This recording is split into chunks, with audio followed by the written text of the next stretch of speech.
so might as well push your buttons and go green. I'd like to call to order June 17th, regularly scheduled BPW meeting. Start with the invocation. Lord, we thank you for all your blessings you've bestowed on us. We ask for your guidance in difficult times. We ask that you show us your wisdom while we deliberate over this meeting. In your name, give us strength to act fairly and compassion while doing your work. We beg that you keep our employees safe, direct us to fairness and equity while your guidance is our roadmap. In your name, amen. Amen.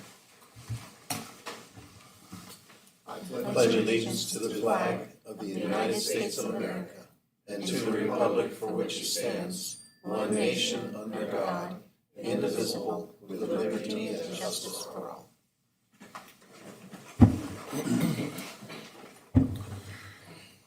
Okay, has everybody had a chance to look at the consent agenda? And if so, do I have a motion to approve?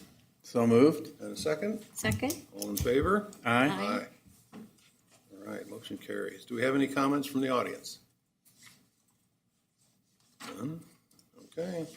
We can move right along to Darren's general manager report.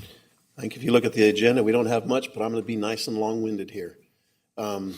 The last board meeting, we talked about PFAS, that's a regulation that's coming down that's going to cost us a lot of money.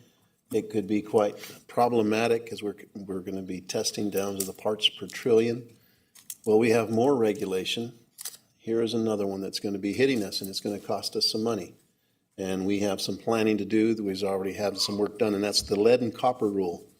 The EPA has been working on this rule for several years now. If you go back to the time when Flint, Michigan, they had the problem with their water, and what happened is they actually changed their water source. They went from one lake system to an entire new system to save them money. The problem is the chemistry of water does change. It's different for everybody.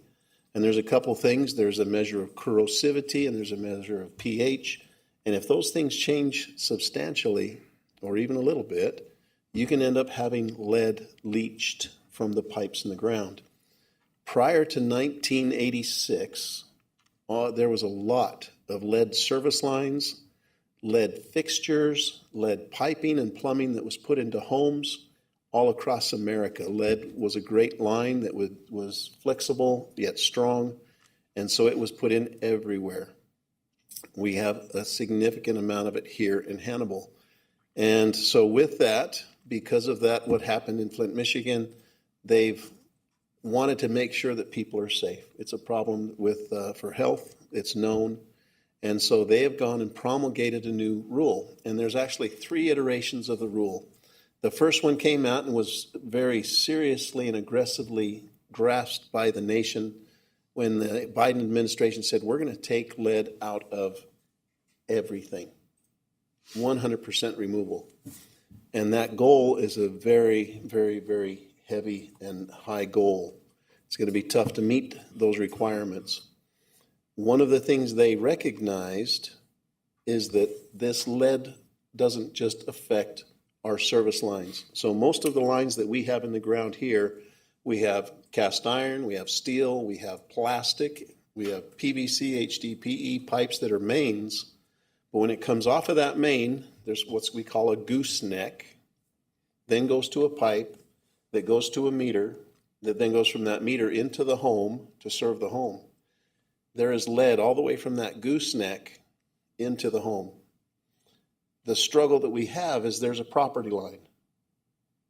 And we recognize that we have responsibility for all the mains, but those service lines are the responsibility of the homeowner, and so are the property, the lines that are on private property. We are going to be responsible for replacing the lead lines all the way to the home, which puts us in a whole different category. That really changes the game. The first iteration, they're looking at taking, and right now we test to 15 parts per billion. They're moving that down to 10 parts per billion.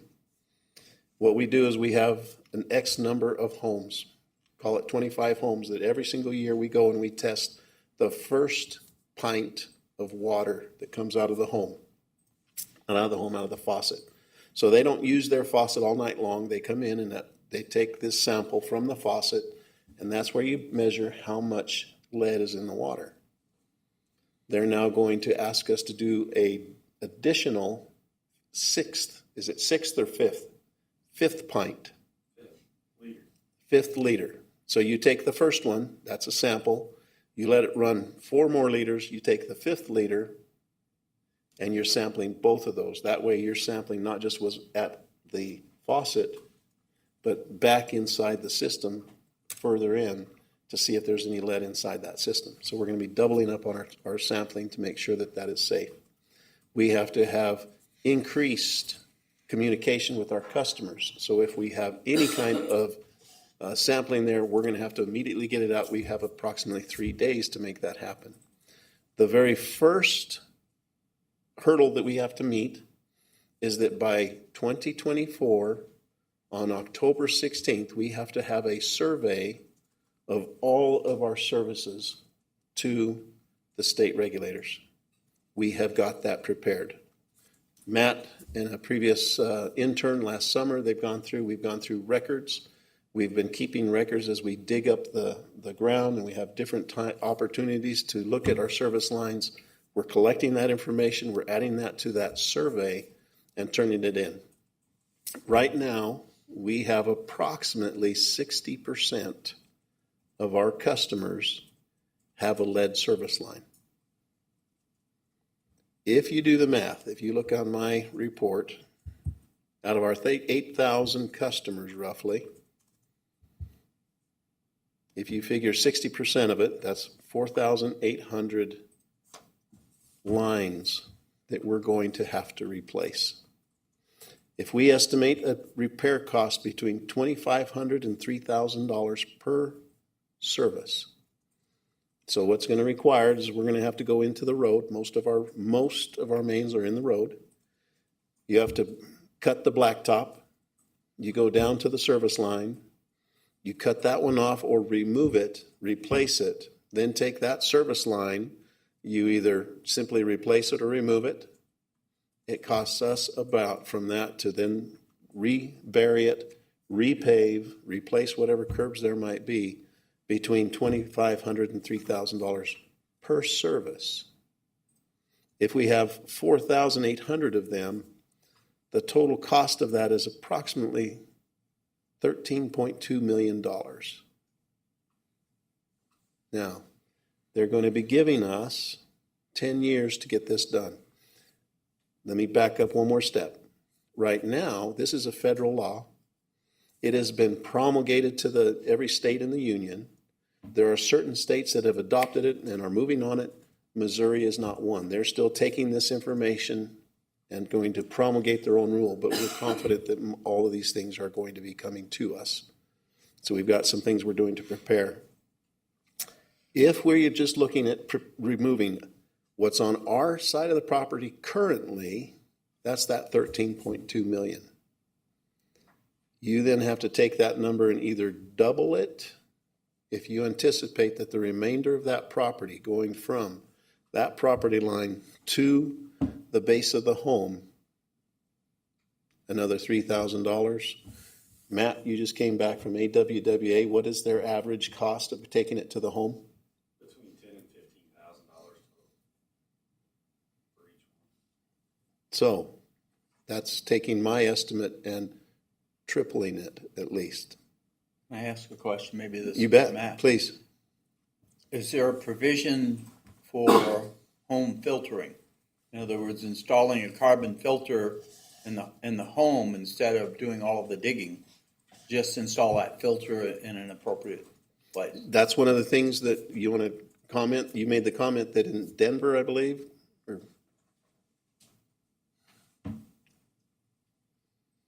One of the presentations I sat in on, they had people from Denver there talking, and they're using a Brita pitcher and replacing the filter cartridge every 5 months for, I think, $150,000 is what they started out with as an interim step.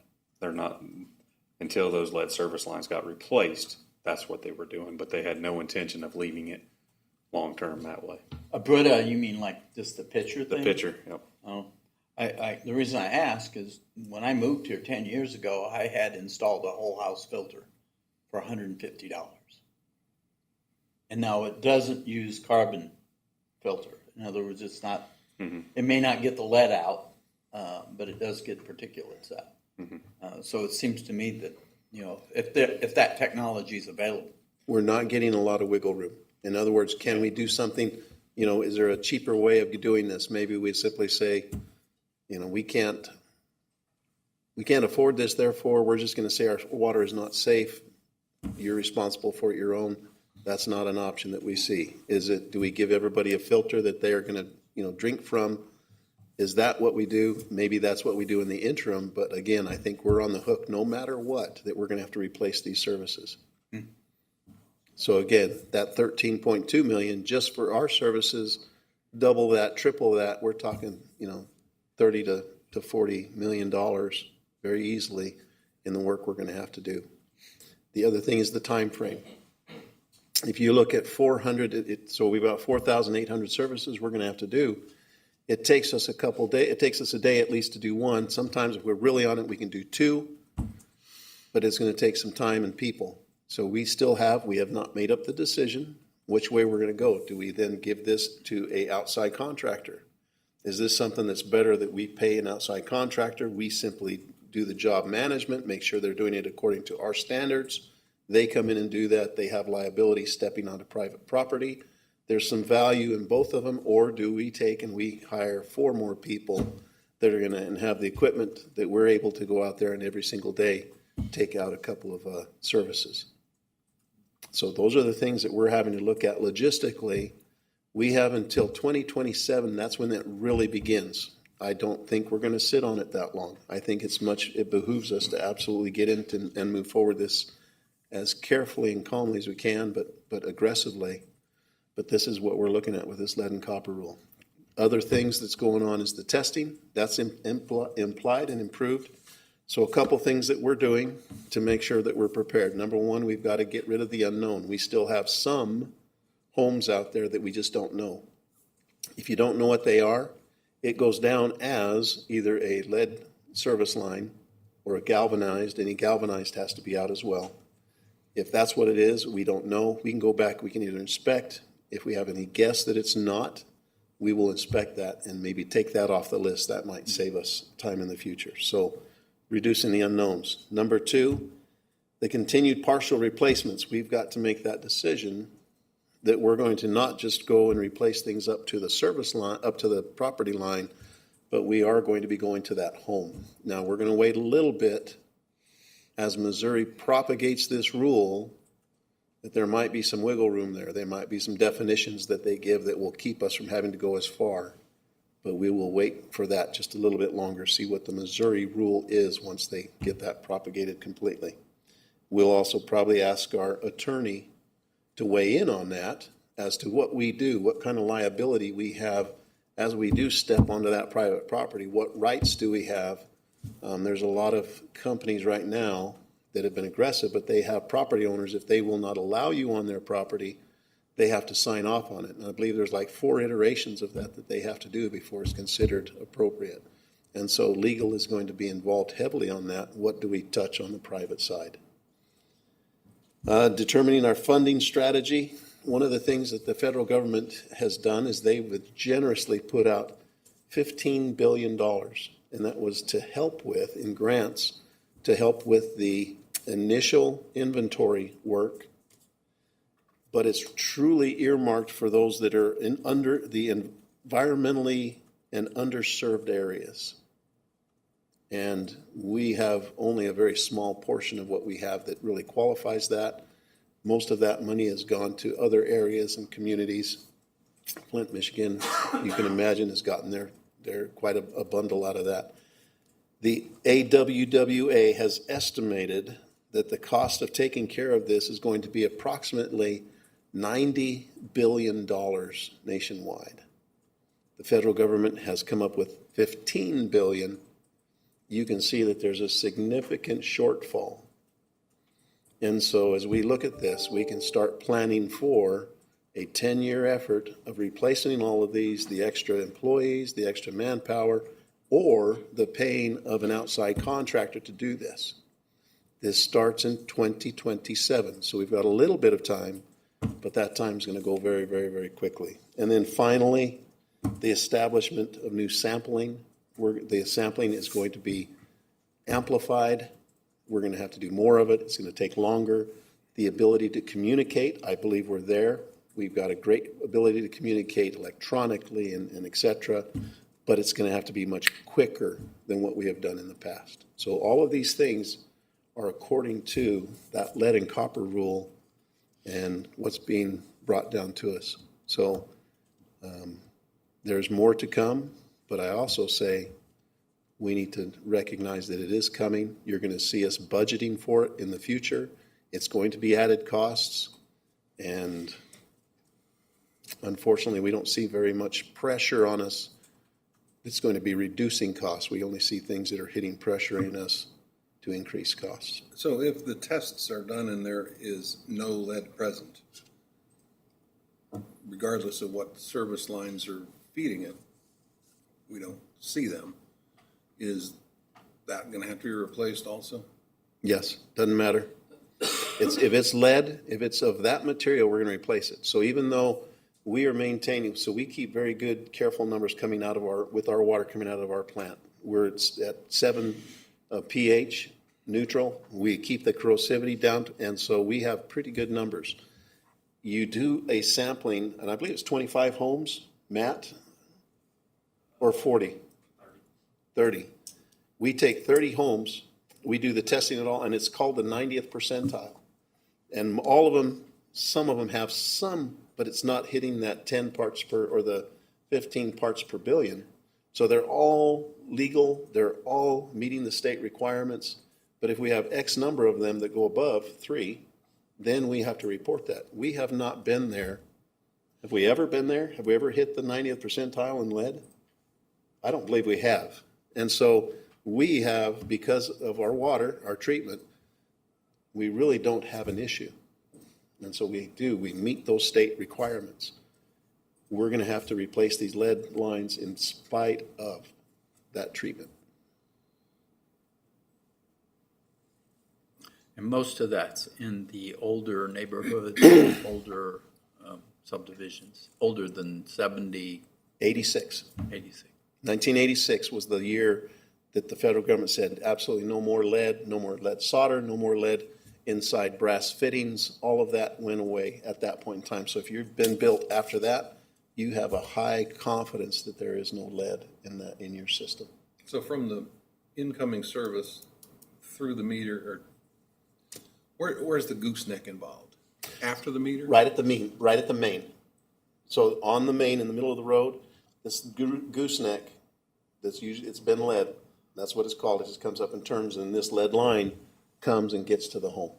So it's right at the main. So where's the meter in that situation? Halfway between. Okay. So it goes from the main that's in the road, property line, meter, and then on to the home. Is it typically one gooseneck per house? Yes. Yep. So those are pretty much all lead. Yeah.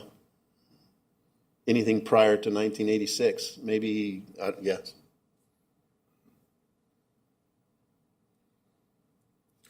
Well, I know that in underground installations, underground boring has become super popular, and that eliminates all the restoration needs. And I'm sure that there's going to be something that'll come out where you just dig a pit. You underground bore towards the feed, and you underground bore towards the house, and you string or stretch or pull plastic in there. I mean, that type of situation would keep you from having to backhoe 40, 50, 80, 90 feet from the tap into the house. So I'm hopeful that somebody will get creative with something like that. Yep. And bury a pit, get your directional boring thing out there, see exactly where it goes into the house, poke it through the house, set it all up, go the other direction to the gooseneck and replace that, potentially with plastic. So hopefully the estimates for the backhoe work and the trenches and the restoration and all that stuff could be reduced by something like that. Yep. Absolutely.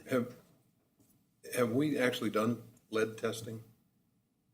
As in, yes, every year we do. What do you mean for Every third year? every third year? Okay. And I'm assuming that there are some that show zero lead, Yes. and that's the sampling of 30 homes in a certain area. And right now, you're saying that less than 3 of those 30 are showing elevated levels? Correct. Well, again, it's 90th percentile. You got to define what's elevated. Elevated, I think, so we can pull up our CCR. It's reported on our consumer confidence report. I think we can go from as low as like 5 parts per billion or 3 parts per billion up to that 15. If it goes above that 15, that's the trigger. But I think I looked at ours, and I believe it's only like 6 parts per billion is what 1 or 2 of them hit that high. So we really do have a pretty good number. Matt, I'm asking you to stretch your brain and memory. Okay.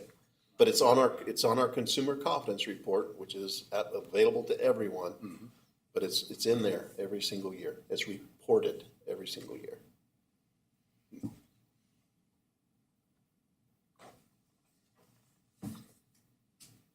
Okay. Well, it definitely needs to be done. I mean, no amount of blood is safe. But wow, what a cost. Yes. Yep. So as we look at having our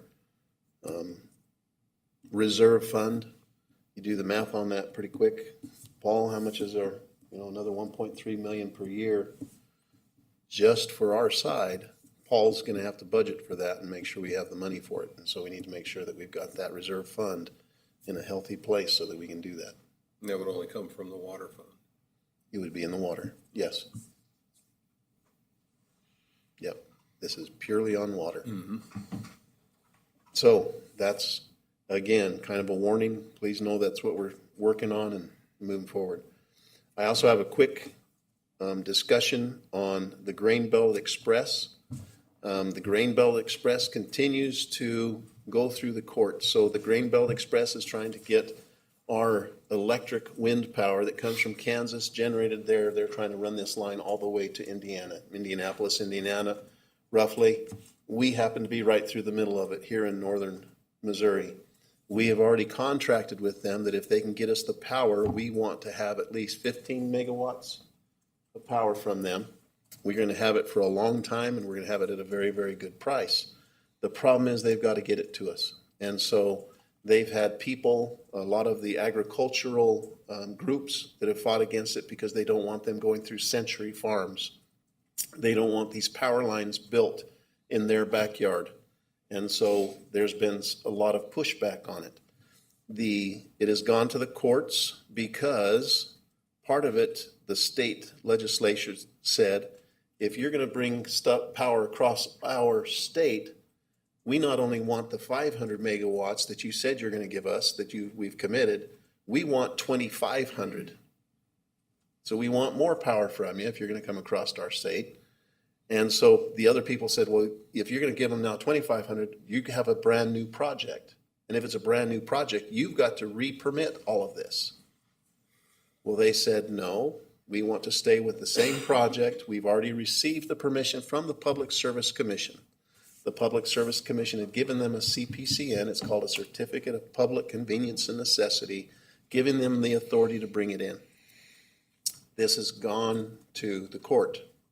The court has said, we don't know just yet, but it looks like they're going to say the existing permitting is adequate.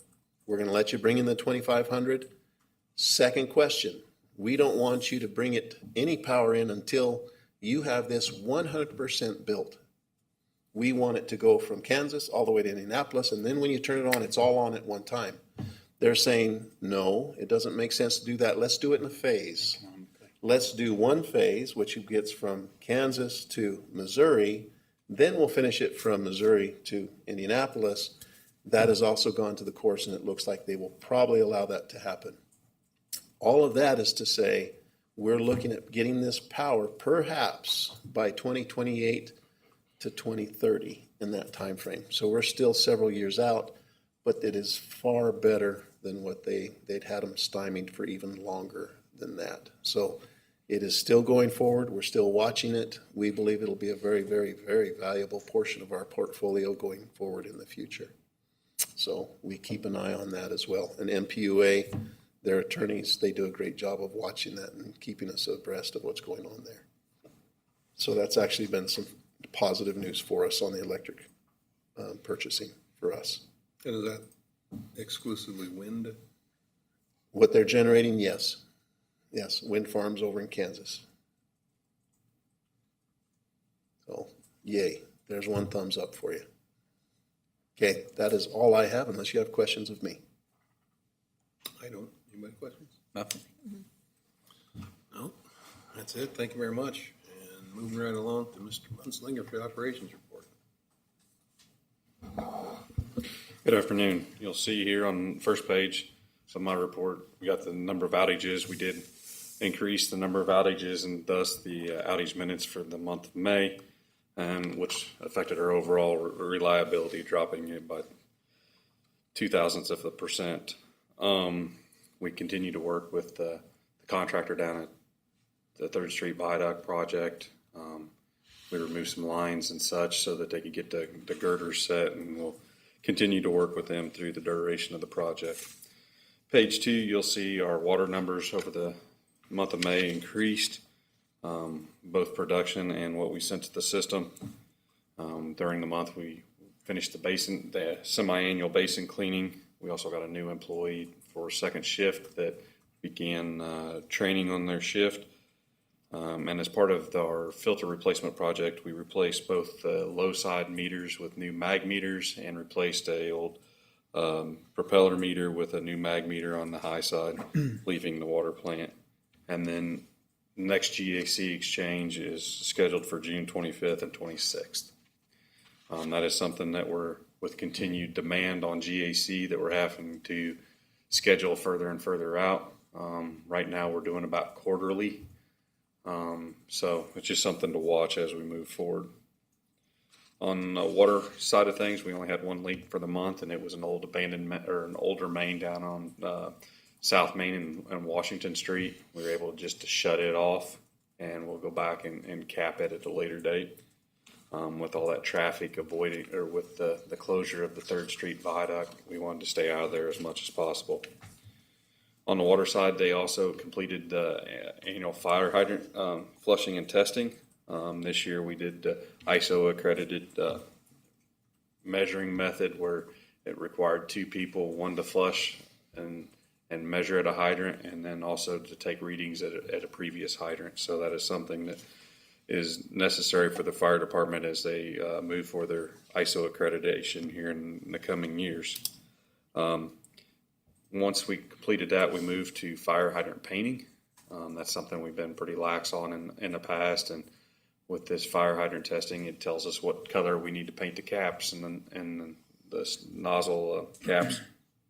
And so Quentin has been using our meter crew to go out and use that as filler work at times when they're slow. And so you'll see some fire hydrants changing colors out throughout the system. They're also just now beginning a valve exercising program. That's something we've wanted to start for a number of years, but just due to different things, we haven't got that done. There are a number of valves that are broken, that are in either the open or closed position like they should be. And so we're going to go out and identify those valves. And once we get that number for those locations, then we will go back and come up with a plan on replacement. And that way we have good valves out in the system. Should something break, we know we can isolate it and limit the impact to customers as much as possible. You'll see at the wastewater treatment plant flows data there. May of 2024 were considerably more than we were even in April, and even May of 2023.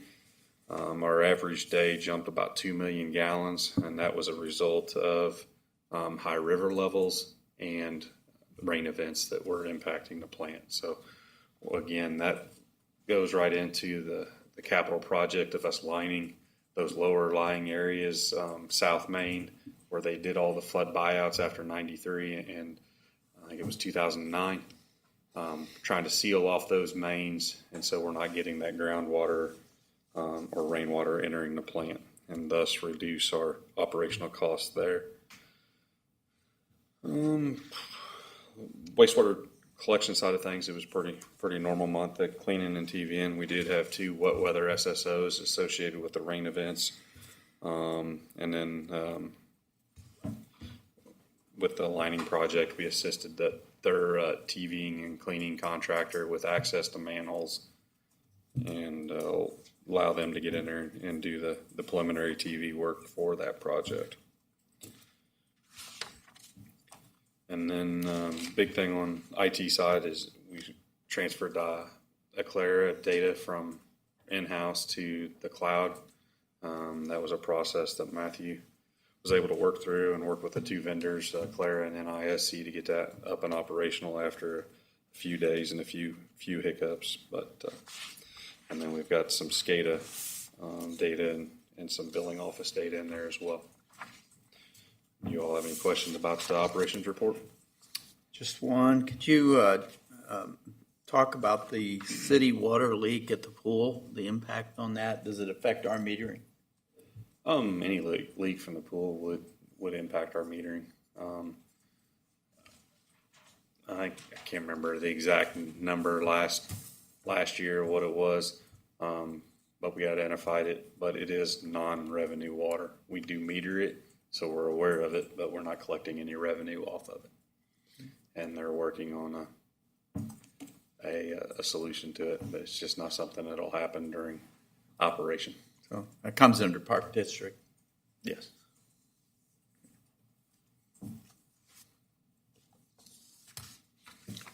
Any other questions of Matt?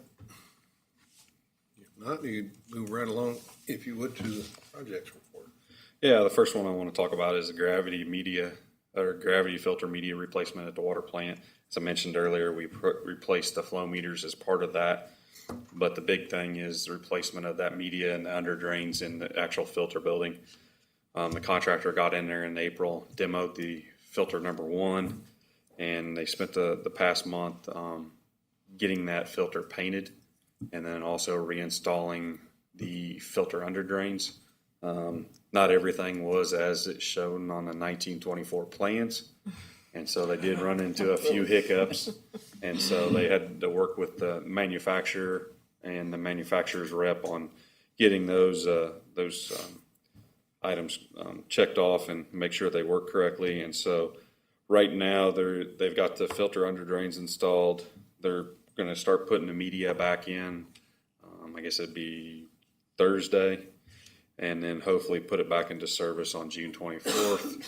We are going to run it for a few weeks till the 8th of July, hopefully with no hiccups, and then we will move to the demo filter number 2. This first one, again, with it not being exactly as shown on the plans, it has taken longer than they anticipated, but they anticipate being able to increase the efficiency as they move forward, provided all these filters are the same. So we're continuing to monitor our water loss, and we've got some instruments on order that will help locate some of that in the future. Again, we're working on our lining project. Again, the TV and cleaning crew was here in town. They completed that. They provided that data back to the prime contractor, SAK, and our engineer, Trek Design Group. They're going to review that data. They were looking for any protruding taps, any areas that were deteriorated such that it needed to be repaired before they lined. To my knowledge, they did not find any. And so they're working on getting those liners built, and then they will be back on site June or July 8th and start that lining process. It's anticipated to take roughly 5 weeks to get that completed, and that's weather dependent. Another project we got going on the wastewater side is the lining the coating of clarifier number 3 at the wastewater treatment plant. That was constructed in 1993, and just due to the environment. The cementitious portion of the concrete had eroded, and so they're going to go in there, rebuild that up, and apply a polymer or a polyurea coating over top of it that'll allow for better cleanup and extend the life of that. While they were in there doing that, we elected to go ahead and have them paint all the metal components as well, just to extend the life of those as well. So they're down there doing the sandblasting and painting on those metal components right now. North Street Storm Sewer, Phase 1, again, is going to start construction hopefully after the 1st of September. Phase 2 is currently in design. Phase 2 is from the old bridge approach, hopefully up to about Reservoir or 5th Street. We hope to bid that in the August-September timeframe. Those both Phase 1 and 2 are funded through ARPA money that the city had been able to secure. And then the Phase 3 is the WRDA money, the Water Resources Development Act, I think is what it is, of 2022. That came from the federal government. That portion is the city's responsible for designing the improvement. Then they'll turn that design over to the Corps of Engineers, who will bid the project and provide construction oversight. I'm presenting tomorrow night at council on awarding that design engineering contract. And then we're looking like, if everything goes well, that third phase contract will be bid sometime late winter, early spring of 2025. And then Bear Creek Dam Spillway, we've received preliminary drawings on it. It's not as bad as we anticipated, but there is still quite a bit of dirt to move. And so we're working with MDNR on that process to get reimbursed our engineering design contract money. And then electrically wise, we're waiting on the tie line grant. On the Bear Creek Dam, what was the grant value? That $500,000. So it's getting paid for by that grant. Any amounts, we're waiting on components to show up. We just received some additional information the other day regarding some new components and looking to order those. And as we wait for some of the larger or longer lead time components to show up, one big item we got to do is finalizing the civil portion of that and getting that out to bid. And then the tie line project, we're waiting on the GRIP grant, which anticipate maybe in August we hear something on that before we move forward or determine which direction we go with that. So that's all I've got as far as projects, unless you all have any questions. Any questions? No. Don't have any. Thank you very much. Thank you. Well, just my comment, we're busy. It sounds like We're it. very busy. We've got lots going on, and they're doing, all of our staff's doing a great job monitoring, following, ensuring that it's being done right. So we're busy. And Paul, next up, please. Okay, we'll switch gears to financial here for the month of May. So compared to last month, we did have a substantial decrease on our balance sheet in restricted cash. What we did there is we reimbursed ourselves for some project costs in the electric fund with the remaining proceeds from the lease financing that we did a couple of years ago. We do have just over $2 million left of those monies to be used on the electric projects that we have left, primarily Indian Mounds. We did also have a decrease in long-term debt. We have our debt service payment that is due in June that we recorded in May. Utility-wide, total assets did decrease about 0.4% from a month ago and are down overall about 4.4% from a year ago. On the income statement, we did have a positive month financially in all three funds. It might not feel like it today, but May was quite mild weather-wise, and so the positive month was not due to higher revenues, but rather lower purchase power costs in electric and lower operating expenses in both water and sewer. Like I mentioned, revenues did come in less than budget by about 8%. Compared to last year, we did have much better results this year. The electric fund had a net loss last year of $270,000, and that was due to much higher purchase power costs. But kilowatt hour sales in the electric fund this year were about 1.4% less than last year. So following that same trend of about 1% or 2% less due to mainly due to weather, but also due to the efficiencies that we continue to see out in the system. The water and sewer funds both did perform very similarly to the previous year. So year to date now, we've got 1 month left of our fiscal year, and the net loss in electric did not change for the third consecutive month. It is still at $2.4 million. Revenues are now behind budget by just under 5%, and net purchase power costs continue to come in over budget. Right now, they're about 1.6% over. We did have a flip in the water fund. It's now slightly ahead of its budgeted net income.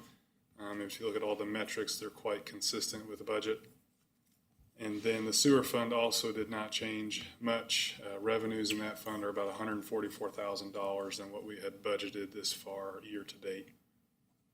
Compared to last year, the utility-wide net loss is about $550,000 less, $550,000 more this year than it was last year. Revenue-wise, we do have increased revenues of about $1.1 million, which is about 3% more than last year. However, due to the rate increases, we budgeted to be about 7% more this year, and so we are behind what we had budgeted by about 4%. Like I've said, month after month, the Prairie State MISO credits that we receive from the plant are coming in less every month, and so far this year they're about $3.7 million less than what we had seen last year.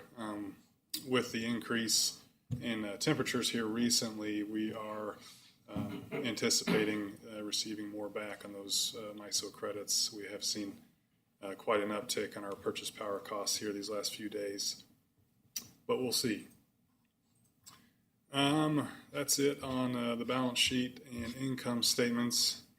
If you flip down to page 22, our debt service coverage ratio, we did see a pretty good improvement in our electric fund, obviously sitting at a negative 1.1, means that we're going to default on that covenant again here in June with our fiscal year end. And so, like we had budgeted a couple months back, we do expect to be back in compliance with that rate covenant next year with the rate increase that we'll be doing in October.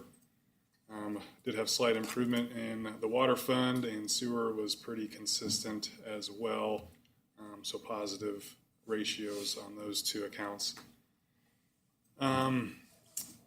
The next line down is our delinquent accounts. And so I did attend a conference last week with the American Public Power Association in their national conference. And one of the most interesting talks or presentations that I went to, which wouldn't be for some people, but was the economic outlook that was presented by Dana Peterson. She's the chief economist for the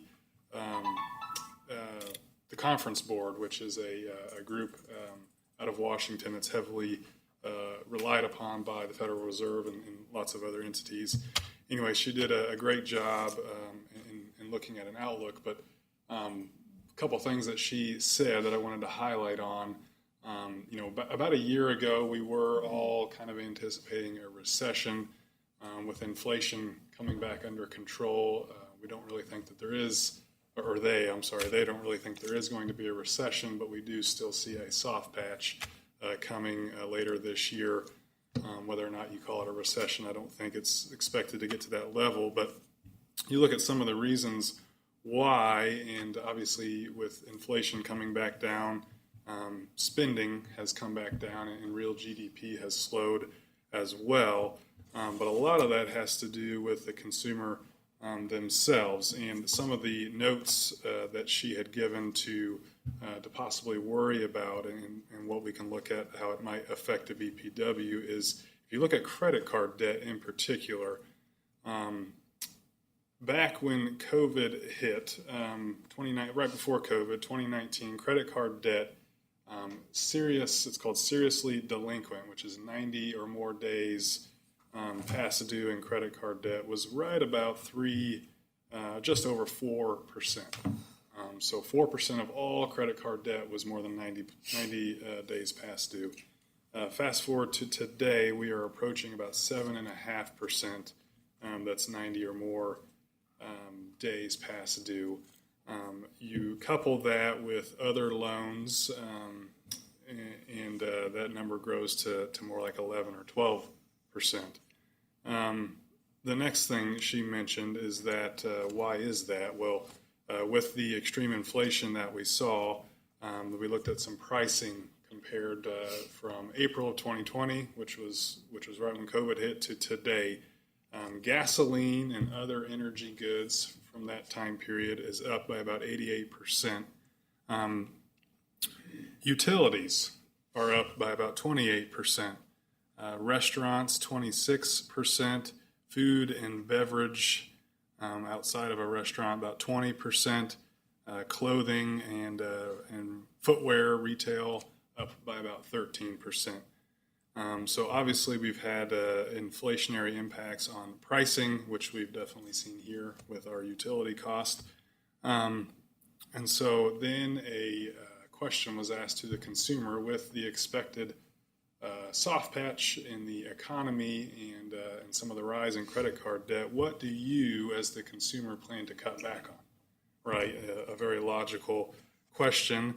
45% said that they would cut back on eating out, so eating food away from home, which was interesting. The good thing for us is that only 7.5% said that they would cut back on paying their utility bill. But that does segue. If you look at page 22, our delinquent balances for May was 1,624. For the last 6 months, that's actually the same average, 1,624 delinquent accounts. The 6 months before that number was just over 1,500. This last same 6 months, so December through May of the previous year, that number was 1,400.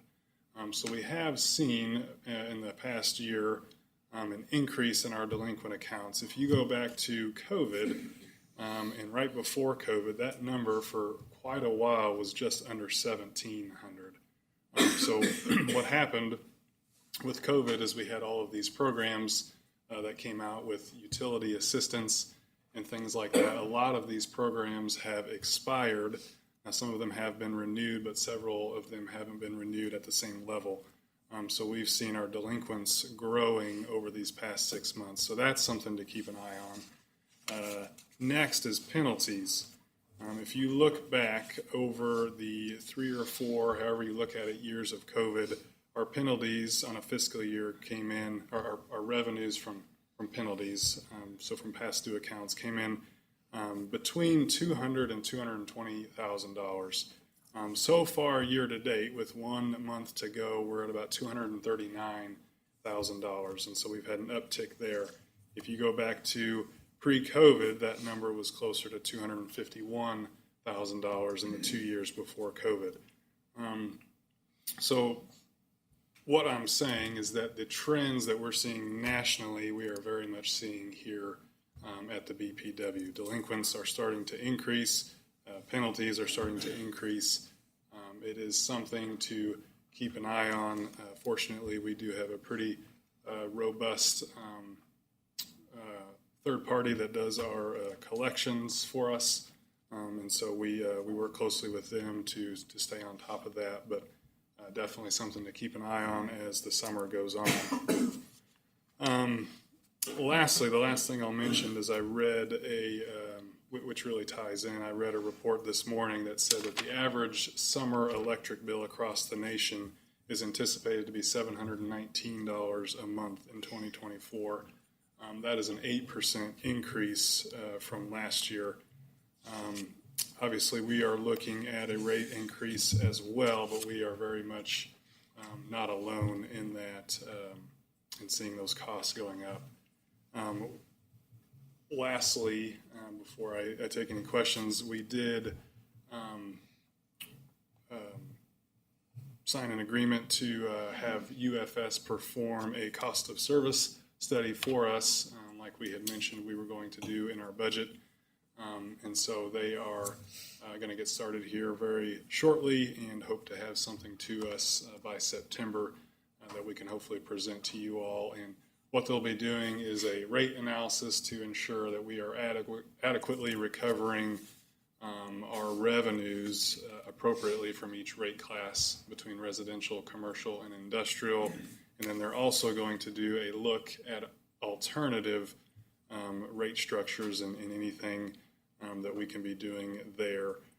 And so we've worked with UFS several times in the past, and so we look forward to getting started on that here in the next few months. Any questions on the financial report for May? Just a question about your national average at $719. What's our local average? Our local average for the summer at 11 or 1,200, I think is what I used, KWH, is somewhere just over $200. I want to say 225 is where that came in at, but I can read. That was last year. I'll rerun that again. That's close. Thank you. Yep. All right. Any other questions of Paul? No? Thank you very much. Thank you. And City Attorney, have any comments? I have nothing. Can you let me know what the progress is on the potential for getting the legal lined up for the stormwater, or is that just the city doing it? So we were looking at a different approach. There's been a city that's talked about possibly finding a way around the Hancock Amendment. Well, not finding a way, finding a way within line of the Hancock Amendment to still charge it as a fee, so it's not taxed. We were going to watch out for that and see what they do and see if we are comfortable taking the same route as them. But as of right now, we don't know what they're doing. But I know James talked to somebody. So it's a wait and see. Yeah. So- Because otherwise, it's going to be another vote to the people. So we have two options. Do you think we'll make the April deadline? Next April,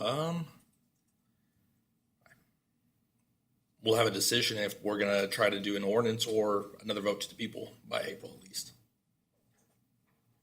Okay.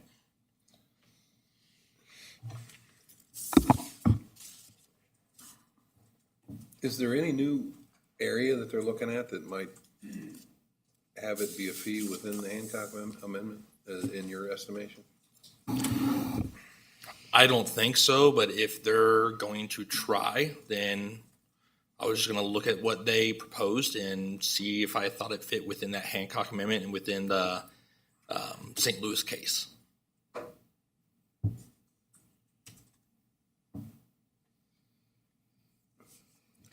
So the process is you're waiting for them to go to do something, and then if it works, then follow what they're doing.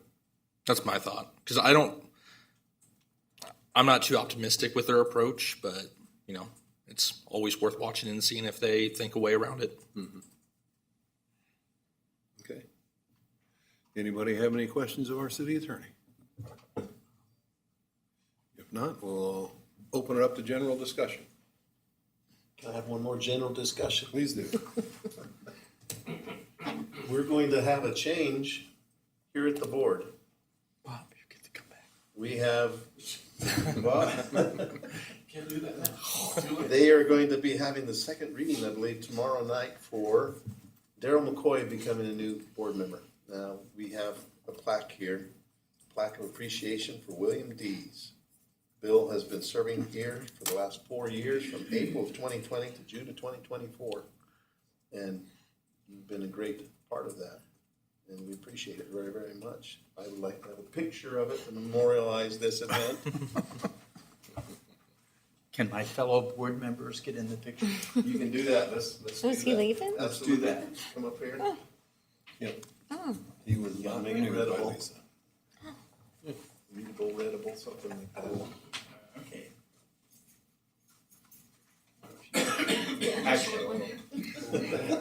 Hold still.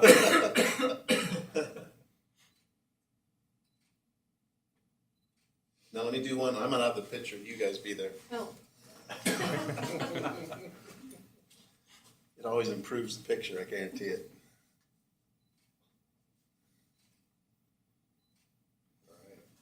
Thank So you. Bill, thank you.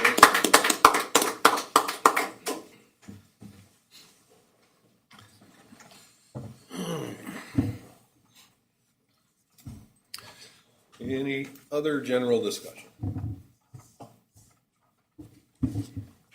Let's see.